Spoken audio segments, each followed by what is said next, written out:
les questions sur les risques professionnels, ce n'est pas des questions qu'on peut épuiser en une journée. Donc, ce n'est pas un forum de trop.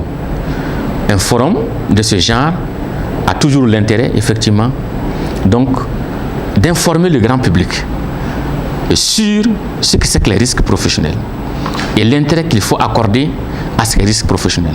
La Convention 155 dans son temps d'application est claire. La Convention 155 s'applique à la fois aux fonctionnaires de l'État et au travers du secteur privé.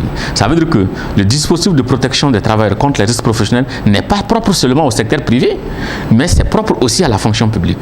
Ça peut être des instincteurs qu'on peut installer, la position des portes, les escaliers, la réglementation des escaliers. Donc tout ce qui peut faire que le travailleur puisse travailler dans de bonnes conditions sans être exposé à un accident, que ce soit dans la fonction publique ou dans le secteur privé. Donc faire un forum de ce genre au regard effectivement du public cible, donc je pense qu'on atteint un grand nombre d'acteurs qui peuvent porter l'information, parce que la protection contre les risques professionnels, c'est un événement de tous les jours. Donc, plus on a l'information, plus effectivement le travailleur lui-même prend des dispositions pour se protéger contre ces risques-là. Et plus il est protégé contre les risques, plus il se porte bien. Il est nécessaire de réparer un accident de travail, mais si on peut empêcher la survenance de l'événement, je pense que de porter ce message-là à l'endroit de l'ensemble des acteurs du forum serait déjà quelque chose qu'on a gagné. Ce serait un grand pas. Parce que c'est vrai que nos services font des visites d'inspection dans les entreprises. C'est vrai que le service de prévention de l'INPS est sur le terrain pour sensibiliser et informer les acteurs du monde du travail sur ces risques-là. Mais un forum comme ça, encore, a beaucoup plus de portée et ça atteint beaucoup de travailleurs, beaucoup d'employeurs.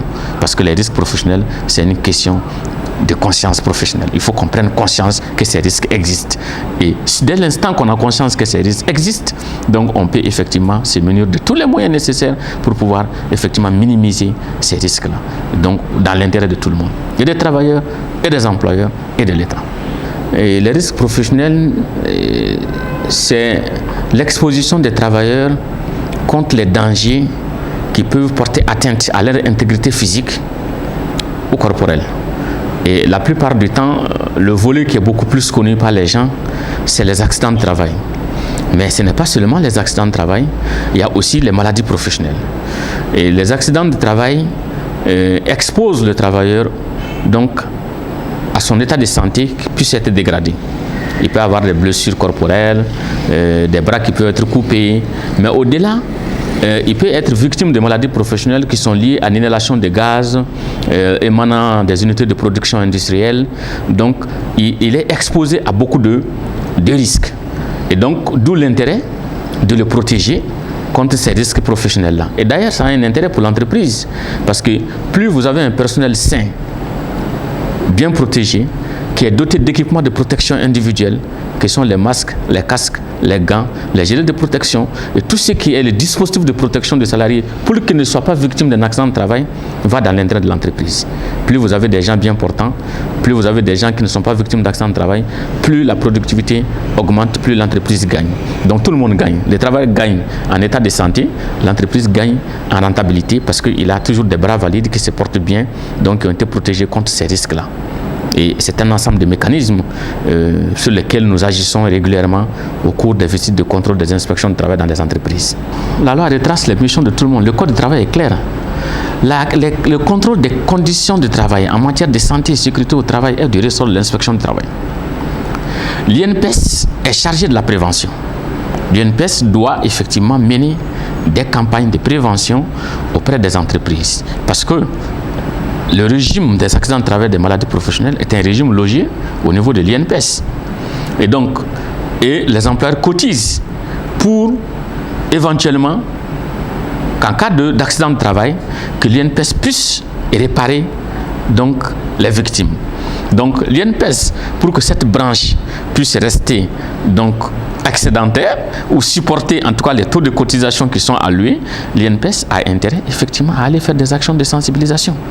Mais le contrôle des conditions de santé et sécurité au travail sur le terrain, sanctionner les employeurs, dresser procès verbal adressé au procureur pour sanctionner les employeurs qui ne respectent pas les dispositions de santé et sécurité au travail relève de la compétence exclusive de l'inspection du travail. Et la plupart du temps, maintenant, dans le bon temps, nous avions des visites conjointes avec l'INPS.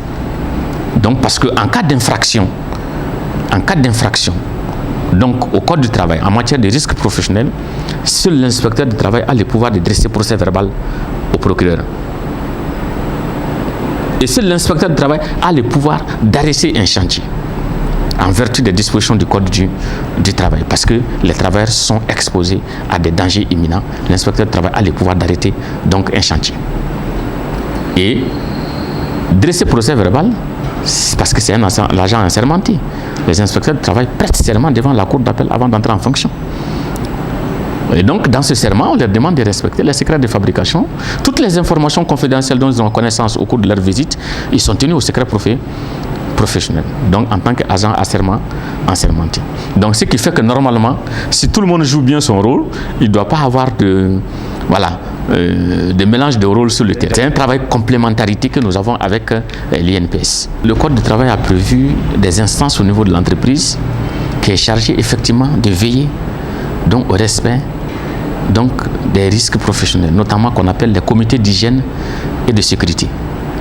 Et normalement, le Code dit que toutes les entreprises qui ont un effectif au moins égal à 50 travailleurs doivent avoir un comité d'hygiène et de sécurité. Et le Code du travail également donne la composition du comité d'hygiène et de sécurité qui est en fonction de l'effectif de l'entreprise. Donc, 3 représentants des travailleurs, 3 représentants de l'employeur, le médecin d'entreprise. Donc, c'est eux qui, normalement, doivent animer l'entreprise. Donc, faire des séances d'information à l'intention des travailleurs, donc pour que, effectivement, donc, les travailleurs puissent être informés sur les risques professionnels. Lorsqu'une machine sur laquelle nous travaillons n'a pas de couvert de protection et présente des risques éminents, des dangers pour l'utilisateur lui-même qui est le travailleur, où il peut être exposé à des accidents graves de la main, du pied, en fonction du poste de travail qu'il occupe. Donc, je pense que d'abord, le premier appel, c'est de faire en sorte que le comité d'hygiène reste dynamisé, donc qu'il fonctionne normalement, que les travailleurs aient accès aux équipements de protection individuelle pour que, d'abord, se protéger contre les risques professionnels. Mais aussi également qu'ils viennent en nombre au forum. Parce qu'en fait, plus l'information est portée, plus effectivement, donc, les travailleurs sont protégés. Donc, c'est cet appel que je peux faire à tous les employeurs, donc à devenir massivement au forum parce que beaucoup d'informations certainement vont être données par les spécialistes sur la question.